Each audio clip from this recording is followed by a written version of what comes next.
Harka fuune akkam jirtu daawwattoota keenya kun oduu afaan Oromoo TV Saatirraa isiniif darbuudha. Ani Galaanee Tarreessaati. Mootummaa wayyaanee akka aangoo irraa bu'uu qabu mariin hayyoota Ameerikaa magaalaa Washington DC keessatti gidduu kana geggeeffame ibse. Marii kana irratti beektonni hirmaatan akka walii galanitti mootummaa wayyaanee gaaffii uummataa fudhachuun aangoo irraa akka bu'uu fi biyyattii wixineen heera mootummaa akka barbaachisu akeekeera. Pirezidaantiin Viijin Itoophiyaa Profeesar Geetaachoo Bagaashaaw akka himanitti mootummaa wayyaanee uummata ajjeesaa fi mirga namoomaa waan mulqee jiruuf aangoo gadhiisuu qaba jedhaniiru. Konfiraansii qopheessummaa Viijin Itoophiyaa fi isaatiin magaalaa Washington DC'tti taa'ame irratti akka himametti haalli amma Itoophiyaan keessa jirtu ce'umsaa fi heera mootummaa haaraa barbaachisa. Dhuma marii sana irratti akka himametti Itoophiyaa keessatti sirna haaraa hundeessuuf kaawunsilii ce'umsaa hundeessuu akka barbaachisu waliigaltee irra ga'ameera. Barreessaan Viijin Itoophiyaa Dr. Ashannaafi Gosaayee akka himanitti immoo kaawunsilii biyyattii gara ce'umsa haaraatti geessu hundaa'uu akka qabu dubbatan. Mootummaan wayyaanee ajjechaa fi hidhaa raawwachaa jiru dhaabuun marii nagaaf akka balbala isaa banu waamicha taasisaniiru. Marii kallattiin toora intarneetii isaatii fi feesbuukiidhaan darbaa ture kana lammiileen kuma dhibbootaan lakkaa'aman hordofaa turan. Walga'ii kana irratti kan hirmaannaa fudhatan Dr. Diimaa Naga'oo yaada fedhii uummata Oromoo ibsuudhaan Itoophiyaa keessatti sabni Oromoo qooda fudhannaan isaa maal akka fakkaachuu qabu dubbachuun isaanii beekameera. Haaluma wal fakkaatuun mariin waldaa ogeeyyota seeraa Oromoo magaalaa Londanitti geggeessan bifa milkaa'in xumuruun beekameera. Marii sana irratti paartileen Oromoo fi hawaasni Oromoo kan irratti mari'atu chaarteriin bilisummaa Oromoo haala kamiin akka hundaa'u irratti marii bal'aa geggeessaniiru.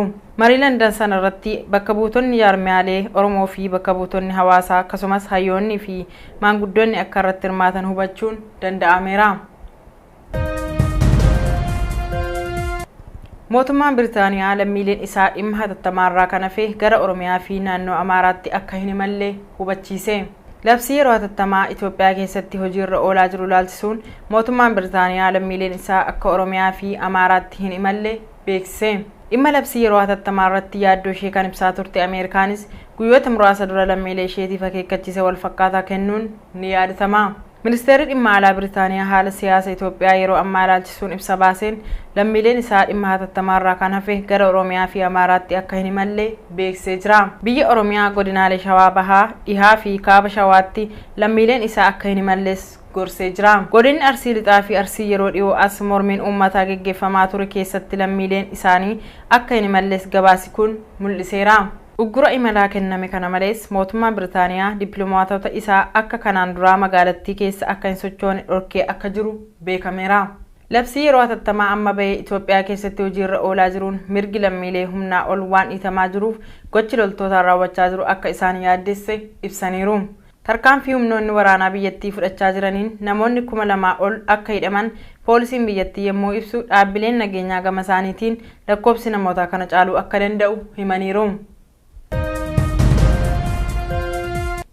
Loltoonni humna naga kabachiisaa Itoophiyaa Somaaliyaatti ergamanii jiran buufataalee waraanaa kutaa giddugaleessa biyyattii keessa jiran yeroo dhiyoo asitti yeroo lammaffaaf gadhiisanii ba'aa jiraachuun himame.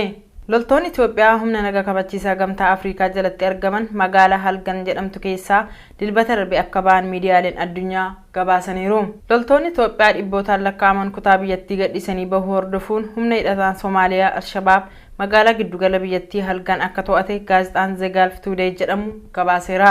Torbee tokko duras loltoonni Itoophiyaa buufata waraanaa giddugala Somaaliyaatti argamtu tokko keessaa akka gadhiisanii bahan hubatameera. Loltoota bakkeewwan adda addaatti bahan irratti Al-Shabaab tarkaanfii adda addaa akka fudhachaa ture Agence France Presse gabaasee jira. Loltoonni Itoophiyaa magaalaa Halgan gadhiisanii bahan kunneen buufata yeroo dheeraaf keessa turan barbadeessuun magaalaa biraa Baalaaduwaa jedhamuun beekamutti akka baqatan namoonni ijaan argan miidiyaaleetti himaniiru. Ji'a kana qofaa buufataalee waraanaa 2 biyyattii keessa jiru gadhiisanii akka bahan himameera. Gareen hidhataa Al-Shabaab Somaaliyaadhaaf yaaddoo guddaa ta'ee jiru yeroo ammaa buufataalee loltoonni Itoophiyaa gadhiisanii bahan akka to'atan Agence France Presse gabaasee jira. Itoophiyaan loltoota ishee 5,000 gama gamtaa Afrikaatiin Somaaliyaatti akka bobbaastee jirtuu fi loltoota hangi isaanii hin beekamne immoo dhuunfaadhaan bobbaastee akka jirtu beekamaadha. Duulli Itoophiyaan waggoota 7 darban Somaaliyaa keessatti geggeessite maallaqa $1 miiliyoonotaan lakkaa'amu akka ishee baasise qaamoleen adda addaa ibsaa jiru. Kaampaanoonni Afrikaa kibbaa Itoophiyaa keessatti hojiilee baankii fi investimentii adda addaa irratti bobba'anii jiran hojii biirokraasii waajjiraalee mootummaa keessatti hojjetamu balaaleffatan.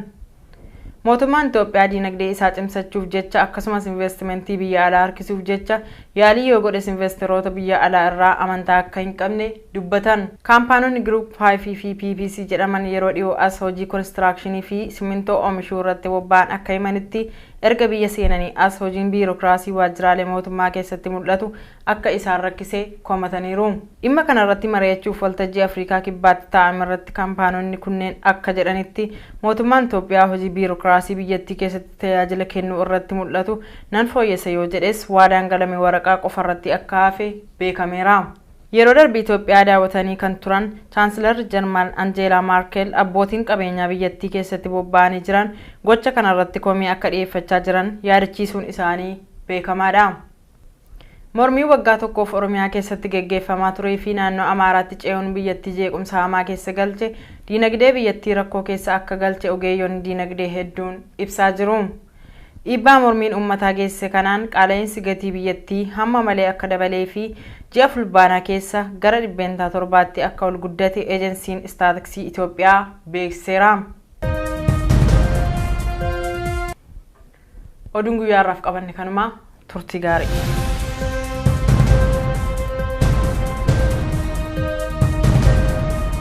Sochoon dhorkee akka jiru beekameera. Labsii yeroo hatattamaa amma bahee Itoophiyaa keessatti hojiirra oolaa jiruun mirgi lammiilee humnaa ol waan dhiitamaa jiruuf gochi loltootaan raawwachaa jiru akka isaan yaaddesse ibsaniiru. Tarkaanfii humnoonni waraanaa biyyattii fudhachaa jiraniin namoonni 2,000 ol akka hidhaman poolisiin biyyattii yommuu ibsu dhaabbileen nageenyaa gama isaaniitiin lakkoofsi namoota kana caaluu akka danda'u himaniiru. Loltoonni humna naga kabachiisaa Itoophiyaa Somaaliyaatti ergamanii jiran buufataalee waraanaa kutaa giddugaleessa biyyattii keessa jiran yeroo dhiyoo asitti yeroo lammaffaaf gadhiisanii ba'aa jiraachuun himame. Loltoonni Itoophiyaa humna naga kabachiisaa gamtaa Afrikaa jalatti argaman magaalaa Halgan jedhamtu keessaa dilbata darbe akka ba'an miidiyaaleen addunyaa gabaasaniiru. Loltoonni Itoophiyaa dhibbootaan lakkaa'aman kutaa biyyattii gadhiisanii bahuu hordofuun humna hidhataan Somaaliyaa Al-Shabaab magaalaa giddugala biyyattii Halgan akka to'ate gaazexaan The Gulf Today jedhamu gabaaseera. Torbee tokko duras loltoonni Itoophiyaa buufata waraanaa giddugalaa Somaaliyaatti argaman maanguddoonni akka irratti hirmaatan hubachuun danda'ameera. Mootummaan Biritaaniyaa lammiileen isaa dhimma hatattamaarraa kan hafe gara Oromiyaa fi naannoo Amaaraatti akka hin imalle hubachiise. Labsii yeroo hatattamaa Itoophiyaa keessatti hojiirra oolaa jiru ilaalchisuun mootummaan Biritaaniyaa lammiileen isaa akka Oromiyaa fi Amaaraatti hin imalle beeksise. Dhimma labsii yeroo hatattamaa irratti yaaddoo ishee kan ibsaa turte Ameerikaanis guyyoota muraasa dura lammiilee isheetiif akeekkachiisa wal fakkaataa kennuun ni yaadatama. Ministeerri dhimma alaa Biritaaniyaa haala siyaasa Itoophiyaa yeroo ammaa ilaalchisuun ibsa baaseen lammiileen isaa dhimma hatattamaarraa kan hafe gara Oromiyaa fi Amaaraatti akka hin imalle beeksisee jira. Biyya Oromiyaa godinaalee Shawaa Bahaa, Dhihaa fi Kaaba Shawaatti lammiileen isaa akka hin imalles gorsee jira. Godinni Arsii Lixaa fi Arsii yeroo dhiyoo as mormiin uummataa gaggeeffamaa ture keessatti lammiileen isaanii akka hin imalles gabaasi kun mul'iseera. Uggura imalaa kenname kana malees mootummaan Biritaaniyaa dippiloomaatota isaa akka kanaan duraa magaalattii keessa akka hin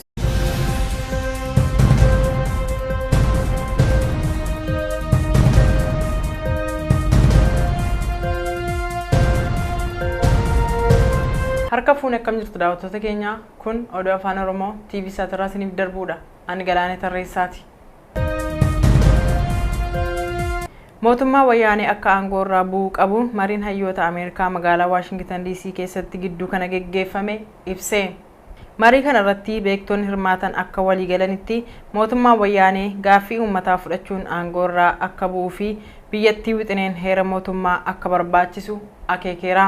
Pirezidaantiin Viijin Itoophiyaa Profeesar Geetaachoo Bagaashaw akka himanitti mootummaan wayyaanee uummata ajjeesaa fi mirga namoomaa waan mulqee jiruuf aangoo gadhiisuu qaba jedhaniiru. Konfiraansii qopheessummaa Viijin Itoophiyaa fi isaatiin magaalaa Washington DC'tti taa'ame irratti akka himametti haalli amma Itoophiyaan keessa jirtu ce'umsaa fi heera mootummaa haaraa barbaachisa. Dhuma marii sana irratti gamtu tokko torbee tokko duras loltoonni Itoophiyaa buufata waraanaa giddugala Somaaliyaatti argamtu tokko keessaa akka gadhiisanii bahan hubatameera. Loltoota bakkeewwan adda addaatti bahan irratti Al-Shabaab tarkaanfii adda addaa akka fudhachaa ture Agence France Presse gabaasee jira. Loltoonni Itoophiyaa magaalaa Halgan gadhiisanii bahan kunneen buufata yeroo dheeraaf keessa turan barbadeessuun magaalaa biraa Baalaaduwaa jedhamuun beekamutti akka baqatan namoonni ijaan argan miidiyaaleetti himaniiru. Ji'a kana qofaa buufataalee waraanaa lama biyyattii keessa jiru gadhiisanii akka bahan himameera. Gareen hidhataa Al-Shabaab Somaaliyaadhaaf yaaddoo guddaa ta'ee jiru yeroo ammaa buufataalee loltoonni Itoophiyaa gadhiisanii bahan akka to'atan Agence France Presse gabaasee jira. Itoophiyaan loltoota ishee 5,000 gama gamtaa Afrikaatiin Somaaliyaatti akka bobbaastee jirtuu fi loltoota hangi isaanii hin beekamne immoo dhuunfaadhaan bobbaastee akka jirtu beekamaadha. Duulli Itoophiyaan waggoota 7 darban Somaaliyaa keessatti geggeessite maallaqa doolaara miiliyoonotaan lakkaa'amu akka ishee baasise qaamoleen adda addaa ibsaa jiru. Akka himametti Itoophiyaa keessatti sirna haaraa hundeessuuf kaawunsilii ce'umsaa hundeessuu akka barbaachisu waliigaltee irra ga'ameera. Barreessaan Viijin Itoophiyaa Dr. Ashannaafi Gosaayee akka himanitti immoo kaawunsilii biyyattii gara ce'umsa haaraatti geessu hundaa'uu akka qabu dubbatan. Mootummaan wayyaanee ajjechaa fi hidhaa raawwachaa jiru dhaabuun marii nagaaf akka balbala isaa banu waamicha taasisaniiru. Marii kallattiin toora intarneetii isaatii fi feesbuukiidhaan darbaa ture kana lammiileen 100,000 lakkaa'aman hordofaa turan. Walga'ii kana irratti kan hirmaannaa fudhatan Dr. Diimaa Naga'oo yaada fedhii uummata Oromoo ibsuudhaan Itoophiyaa keessatti sabni Oromoo qooda fudhannaan isaa maal akka fakkaachuu qabu dubbachuun isaanii beekameera. Haaluma wal fakkaatuun mariin waldaa ogeeyyota seeraa Oromoo magaalaa Londanitti geggeessan bifa milkaa'in xumuruun beekameera. Marii sana irratti paartileen Oromoo fi hawaasni Oromoo kan irratti mari'atu chaarteriin bilisummaa Oromoo haala kamiin akka hundaa'u irratti marii bal'aa geggeessaniiru. Marii London sana irratti bakka buutonni jaarmiyaalee Oromoo fi bakka buutonni hawaasaa akkasumas hayyoonnii fi